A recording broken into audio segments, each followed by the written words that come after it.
How to deal with PTB. Alam mo, ito pong treatment ng TB, kailangan po ito yung serious infection. Nakakamatay ito, kaya kailangan magpa-check up ka kagad sa doktor.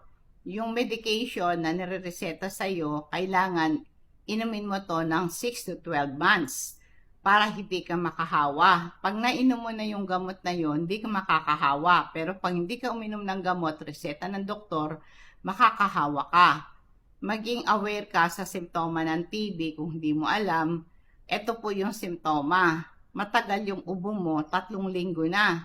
Masakit ang dibdib mo at saka kinakapos ka ng hininga. Pag umubo ka, may kasamang dugo at plema. Mararanasan mo yan. Kaya pagka kayo inuubo, takpan mo yung bibig mo at kailangan pag ikaw ay nagbababahing, dapat takpan mo yan.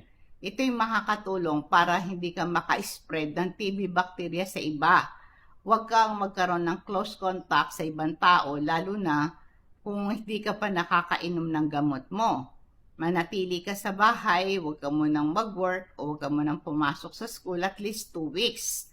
Meron kang regular check-up sa doktor mo, make sure meron ka ng gamot na iinumin na reseta niya. Ang bahay mo o ang tinutulugan mo o ini-stay mong bahay, well ventilated. Ang PTB po madaling kumalat sa kulog at kulog na lugar. Iwasan mo yung crowded places kasi po madaling kumalat yan sa crowded places ang PTB. Kumain ka ng healthy diet, matulog ka ng sapat na oras para palakasin ang immune system mo para less susceptible ka sa infection. Kasi pagka ikaw nakakatulog, ito, meron time na gumaling ang sakit mo. At least yung mga taong may TB, kailangan meron kang 8 glasses of water per day para ma-flush ang bacteria na cause ng TB at mailabas mo sa katawan mo. At saka 1 take pag palainom ka ng tubig na-absorb mo yung medication na nireseta sa'yo ng doktor. Kaya kailangan bukod pa sa tubig, pwede ka uminom ng juice tulad ng orange juice, mango juice, carrot juice, pepino juice with lemon. Pwede ka rin uminom ng coconut water, mag-inom pa ng garlic soup, mga sinabawang gulay, tapos mga sinampalukan na sabaw.